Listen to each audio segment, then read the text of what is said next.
आइए देखते हैं कि ये अल्फा, बीटा और गैमा एक्चुअल में हैं क्या।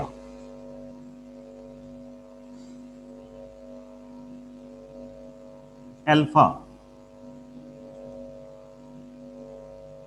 हम इनका कंपैरिजन करने लगे and we are going to talk about the charge, mass and ionization power. All right, इसके साथ हम इनकी पेनिट्रेशन पावर भी देखेंगे, लेकिन हम इन तीनों को खास तौर से देखेंगे। चौथी जो है ना पेनिट्रेशन पावर, वो इतनी इंटरेस्टिंग है, ऑब्वियस है, वो आपको आराम से याद हो जाएगी। अल्फा, अल्फा क्या होता है जी? चार्ज क्या होता है इसके ऊपर? +2। शाबाश। अगर मैं इसको x से डिनोट करूं, फॉरगेट x, अल्फा से ही करते हैं। Okay, straight away alpha we have +2। You can write 2 positive और इस तरह से 2 प्लस भी लिख सकते हो। इसका मतलब क्या है?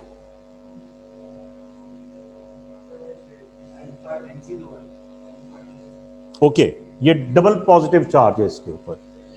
Yes, beta, beta is -1। मैंने आपको बताया था कि unit positive charge is 1 proton and unit negative charge is 1 electron. शाबाश। इट मींस अल्फा के ऊपर पॉजिटिव चार्ज इतना है जितना 2 प्रोटॉन्स का होता है, राइट? तो बेटा 2 प्रोटॉन्स किस एलिमेंट में होते हैं? हीलियम। Excellent, helium. अगर मैं हीलियम के 2 इलेक्ट्रॉन्स निकाल दूं, आउटर मोस्ट शेल में उसके 2 ही इलेक्ट्रॉन्स है ना हीलियम के, अगर मैं इसके 2 इलेक्ट्रॉन्स निकाल दूं तो ये क्या बन जाएगा? बन जाएगा कि नहीं बन जाएगा? Alpha double positive. इसका मैस भी हीलियम के इक्वल है, इसका चार्ज भी हीलियम के 2 इलेक्ट्रॉन्स निकाल दें तो उसके इक्वल है। तो हम कहते हैं कि एक्चुअल में alpha is the nucleus of helium. कल हमने ये एस्टेब्लिश किया था कि नंबर ऑफ प्रोटॉन्स जो हैं वो किसी भी एलिमेंट का बताते हैं हमें। अगर इसमें 2 प्रोटॉन्स हो तो ये हीलियम ही होगा ना, और इसके इलेक्ट्रॉन्स निकाल दें तो डबल पॉजिटिव चार्ज आ जाएगा इसके ऊपर। ओके बेटा, सो अल्फा कहो या हीलियम विद डबल पॉजिटिव कहो, बात एक ही है। मुश्किल है, कंफ्यूजिंग है। चार्ज है इसके ऊपर, जो भी समझ लो, इसके ऊपर चार्ज आ गया, क्रिएट हो गया, और चार्ज कितने हैं इसके ऊपर? Double positive. और इसका मैस किसके इक्वल है? हीलियम के न्यूक्लियस के इक्वल, राइट? आओ जी, बीटा क्या है? और इसका मैस जो है ना वो 1 इलेक्ट्रॉन के इक्वल है। तो ये हम कह सकते हैं कि it is electron in nature. Alpha का मैस है ही इलेक्ट्रॉन के इक्वलेंट, ठीक है? और इसके ऊपर चार्ज भी -1 है, तो ये 1 इलेक्ट्रॉन के इक्वलेंट है, ठीक है? बीटा को हम ऐसे भी लिखते हैं, अल्फा को हम ऐसे भी लिखते हैं। थोड़ा सा अजीबो गरीब सा लग रहा होगा, बट ये ऐसे ही है, ओके? और गैमा रेज के ऊपर कोई charge, no charge, they are not neutral बेटा। Gamma rays, they are not neutral. They carry no charge on them. Remember, ये वो न्यूट्रॉन वाला केस जो मैंने कल समझाया था ना कि न्यूट्रल का मतलब क्या होता है, वो इसीलिए समझाया था। Gamma carries no charge on it. Alright, so कोई चार्ज नहीं है। मैस क्या होएगा इसका? है ही नहीं। रे का क्या मैस होएगा? इलेक्ट्रोमैग्नेटिक।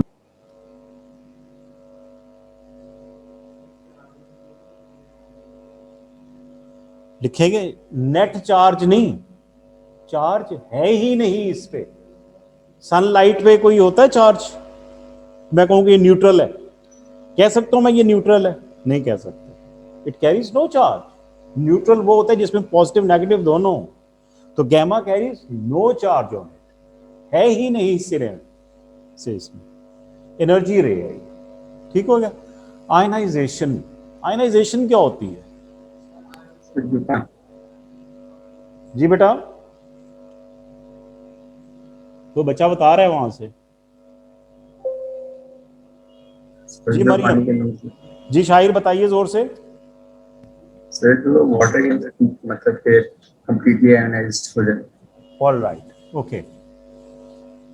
शाहिर ने वाटर की एग्जांपल दी। लेट सपोज कि मेरे पास एक गैस चैम्बर है। Yes sir.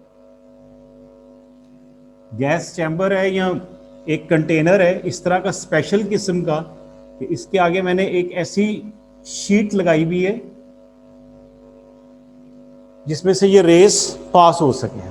ठीक है, और ये मैंने इसके सामने सोर्स रख दी है अल्फा बीटा और गैमा की। अब इसमें से अल्फा बीटा और गैमा इस गैस चैम्बर में, इसमें कोई भी हो सकता है, कोई कार्बन डाइऑक्साइड हो सकती है या कोई भी गैस जो नियॉन गैस कर लेते हैं। ठीक है, इनर्ट गैसेस है ना, उनमें से कोई ले लेते हैं चलें। और हम इनर्ट गैसेस आयनाइज होती हैं? नहीं होती। बोरॉन वगैरह नहीं होती, ठीक है ना, क्योंकि वो इनर्ट है, उनका आउटर मोस्ट शेल कंप्लीट है, 8 इलेक्ट्रॉन्स है, उनको परवाह ही नहीं है कोई आए आए नहीं आए नहीं आए। राइट, हमने यहां पे नियॉन गैस ले ली। ठीक है, अब इसमें अल्फा बीटा गैमा तीनों की बम्बार्टमेंट की। हमने पहले सिर्फ अल्फा की बम्बार्टमेंट की। अब देखो अल्फा बीटा एंड गैमा, बेटा आयनाइजेशन होती है मैस की वजह से। मैस किसका सबसे ज्यादा है? Sir Alpha. Alpha. So alpha is going to create a lot of ions in this inert gas. ठीक है, वजह ये है कि हीलियम का अल्फा का साइज क्या है, और जब वो जाके टकराएगा तो ड्यू टू मोमेंटम, केमिकली नहीं, ड्यू टू मोमेंटम वो हिट करेगा जाके इनर्ट गैस के, लेट सपोज नियॉन के एटम्स को, और उनमें से इलेक्ट्रॉन्स को स्कैटर करेगा। जैसे एक जबरदस्त कोलिजन होए तो उसमें चीजें बिखरती हैं ना, ऐसे ऐसे स्कैटर होती हैं। इसी तरह से जब हीलियम की बम्बार्टमेंट हुई तो नियॉन गैस में से इलेक्ट्रॉन्स निकले, बना क्या? आयंस बन गए। अब जब इलेक्ट्रॉन्स निकलेंगे तो वो एनर्जी रिलीज करेंगे ना, तो यहां पर अल्फा की वजह से when we bombarded here alpha particles, तो हमें यहां पे एनर्जी के स्ट्रेट ट्रेसेस मिले यूं करके। इस गैस चैम्बर में, इस क्लाउड चैम्बर के अंदर हमें लाइट की स्ट्रेट ट्रेसेस मिली। ये स्ट्रेट ट्रेसेस क्या शो कर रही थी? कि आयनाइजेशन हो रही है, और कैसी हो रही है? जबरदस्त तरीके से हो रही है, इसीलिए स्ट्रेट ट्रैक्स बन रहे थे। सो alpha has the maximum ionization tendency.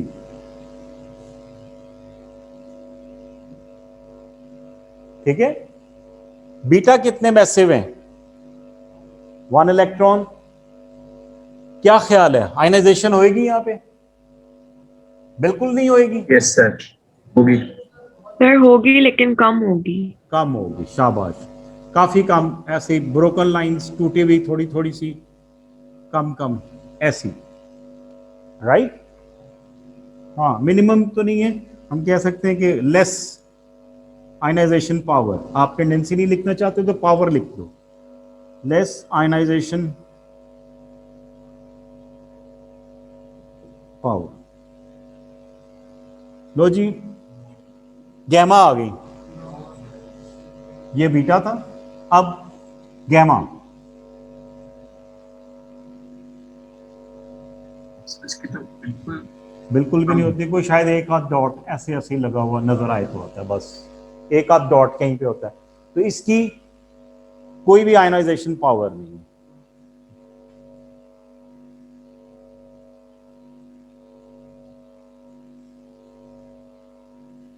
Sir beta की लो है। जी बेटा, बीटा की लो है, यस, लेस और लो आयनाइजेशन पावर, ये सही वर्ड है, लो कर देते हैं, गुड बॉय। आयनाइजेशन समझ में आ गया बेटा, किस वजह से हो रहा है? मैस की वजह से। एक पतला सा बच्चा आके आपको टकराए, स्पीड पे आ रहा था भागता हुआ, टकराए, कुछ होगा आपको थोड़ा बहुत। और अगर एक बहुत ही मोटा, अली तो कुछ भी नहीं है, बहुत ही मोटा बच्चा है, इतना मोटा, वो आके टकराए इर्तिजा के साथ, ठीक है, तो ये होती है आयनाइजेशन। बेटा आयनाइजेशन भी क्लियर है। पेनिट्रेशन, अल्फा जो है ना, एयर में, हवा के अंदर, खाली एयर में, सोर्स से, लेट सपोज ये सोर्स है, मैं यहीं पे बना देता हूं source, this is radioactive material. तो अल्फा जो है वो हवा में कुछ सेंटीमीटर तक जाता है, बस इससे आगे नहीं जाता, तो रुक जाता है एयर में, फ्यू सेंटीमीटर्स।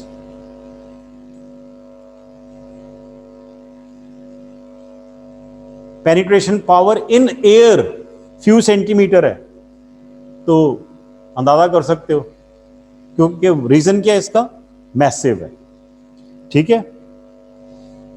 बीटा, बेटा ये लिखते जाओ साथ साथ, बीटा मैस कम है इसका, इलेक्ट्रॉन की तरह, तो व्हाट डू यू थिंक, इसकी penetration power as compare to alpha ज्यादा होगी या कम होगी?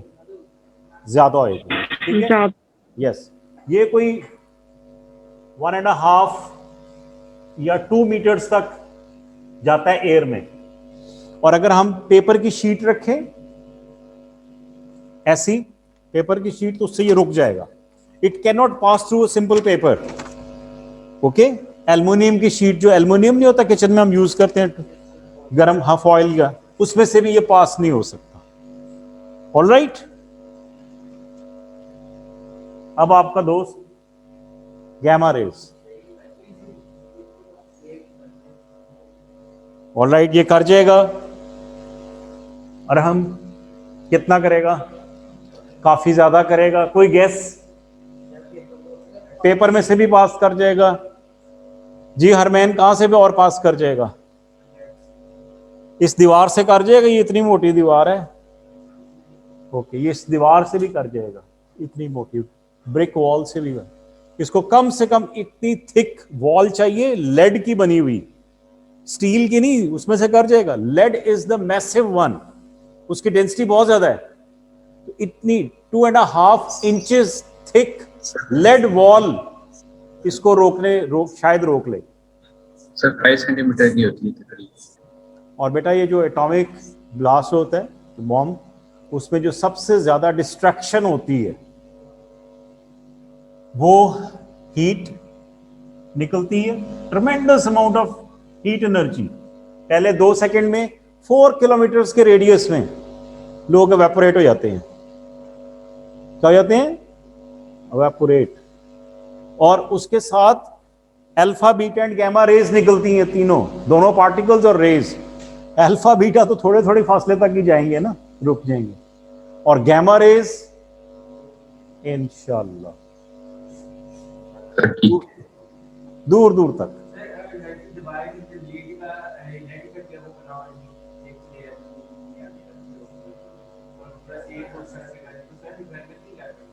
तो तुम लेड का लिबास सिलवा लो ना मोटा सा, उसके अंदर ही फिरा करो, फिर सेफ हो जाओ। बेटा कोई पॉसिबिलिटी नहीं है बचने की।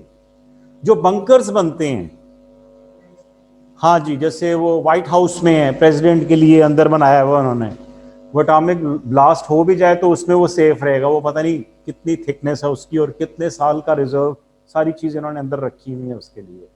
ओके, एक तो ये मसला है। दूसरा मसला ये है, गैमा रेज अगर लेड से पास हो जाती हैं और ये कंक्रीट वॉल से पास हो जाती है, तो ये जाती कहाँ है फिर? ये खत्म कब होती है? कितनी दूर जाके खत्म होती है? हाँ, किसमें फिर स्टोर होंगी? किसी भी चीज में हादी का ख्याल है, किसी भी चीज में अली का ख्याल है, ये कभी भी नहीं खत्म होंगी। जी ऑनलाइन बच्चास, सर खत्म हो जाएंगी। Okay, alright. हाँ देखो, ये लेट सपोज किसी ट्री में चली गई, ट्री ट्रंक की, और ट्री जब उसका फ्रूट आया तो किसी ने फ्रूट खा लिया, फ्रूट के अंदर भी थी, वो उस बंदे के अंदर चली गई, बंदा मरेगा, उसको कोई और चीज खा ले, ठीक है, हर चीज में। तो जो जो वो यूज करता जाएगा उनकी बॉडी में जाएगी, और बॉडी में जाके करती क्या है, ये रिएक्ट नहीं करती आपकी हीट बॉडी प्रोड्यूस में। यस, आपकी बॉडी में ना बेटा डेलिकेट टिश्यूज हैं, ठीक है, जब वो उन डेलिकेट टिश्यूज में से पास करती है ना तो उनको डैमेज करती है। ब्लड उसकी केमिस्ट्री चेंज कर देती है, ठीक है। चूंकि ये मरती नहीं है, इस तरह नेक्स्ट टू नेक्स्ट चलती रहती है। तो जो हिरोशिमा और नागासाकी में आज से 50 इयर्स पहले अमेरिका ने एटम बॉम्ब गिराए थे, आज भी वहां पर उसके इफेक्ट्स हैं। जो न्यूबॉर्न बेबीज हैं वो अभी भी डिसेबल पैदा हो रहे हैं, ठीक है। तो ये मरती नहीं है बेटा, ये चलती रहती है, चलती रहती है। इसलिए they are very very dangerous. इसलिए पूरी दुनिया ने दे रियलाइज कि हमें इसको बेवकूफ़ों की तरह यूज नहीं करना, इधर मार दिया उधर मार दिया उधर मार दिया, ये हवा के साथ उड़ के हमारे कंट्री में भी आ जाएंगी। जी हादी,